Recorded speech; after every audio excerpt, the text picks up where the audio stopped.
Not every LEGO remake can be as good as the original, and I feel like the LEGO Phantom 2 is a perfect example of this. These days, this set is incredibly valuable, mostly because it came with an exclusive Thrawn minifigure, as well as a Blind Kanan minifigure, which funnily enough, is actually one of the only cases that Blind Kanan ever showed up as a physical product. Hasbro and not even Funko decided to make Blind Kanan, and really the only place outside of the LEGO minifigure that you can find him is in the form of a ceramic bust. Now, with the release of the Disney Plus show Ahsoka right around the corner, LEGO has actually brought back the Phantom 2 and the Ghost all in one complete set. And just looking at the photos of this set, it looks absolutely incredible. However, the Phantom 2 to me always looked a little bit goofy, or at least that's what I tell myself in order to make me feel better about spending the insane amount of money on the original as I did. Now, in my case, I really wanted the original model and I absolutely loved the design of it, but I also wanted to buy it for some of the minifigures. First up in this set, we have Chopper, who isn't exclusive to this set. He ends up appearing in quite a lot of the Rebels sets, and he is incredibly cute. Unlike the updated version from 2023, this Chopper is actually light bluish gray instead of white. Next up is Blind Kanan, who was a massive draw to this set for me, and he looks absolutely fantastic. I really love the custom molded hairpiece that he has,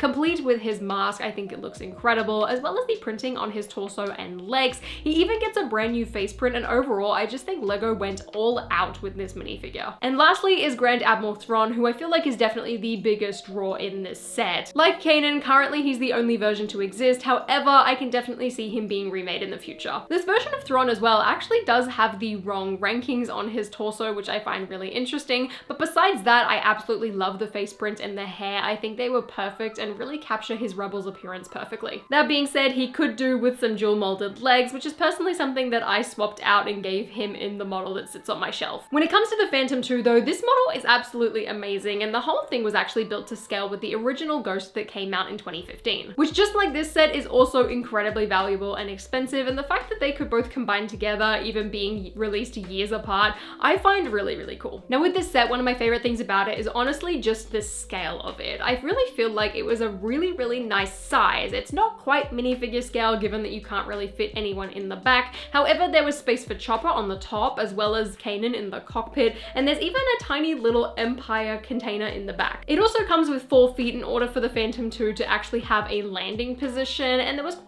a hefty sticker sheet included in this set, which personally I don't really mind because I think it adds a lot of really nice detail to the model. It's perfectly sized to fit on a shelf, as it really does not take up that much space, but still feels hefty enough and that it's got enough detail that it doesn't really matter. The model as well, to me, really feels like it could fit inside something like a giant UCS Ghost. I don't know if LEGO is ever gonna make one, but I feel like this is probably what the scale would be if they ever actually went down that route. As a playset though, there's really not that many features besides the feet to land with, besides these 2 flick fire missiles at the back that can actually be activated using this tiny little yellow Technic piece. Now when it comes to strictly just the design of this set alone, I really feel like it shines above the newer model. That one to me just feels really squished, and in a way it kind of reminds me and gives off the vibes of Japanese toys and collectibles. This Phantom to me though feels way more complete, which granted it was in its own set, unlike the Phantom 2, which is kind of sold in combination with the Ghost, which I definitely think was a good thing for a newer model. However, this older one to me is way, way above the new one. Not only is the scale a little bit more in line to a LEGO minifigure, but the shape of it actually looks like the Phantom. There's a really large part of me that wishes that LEGO just sold the sets separately and kind of did a proper remake of the Phantom 2, whether that be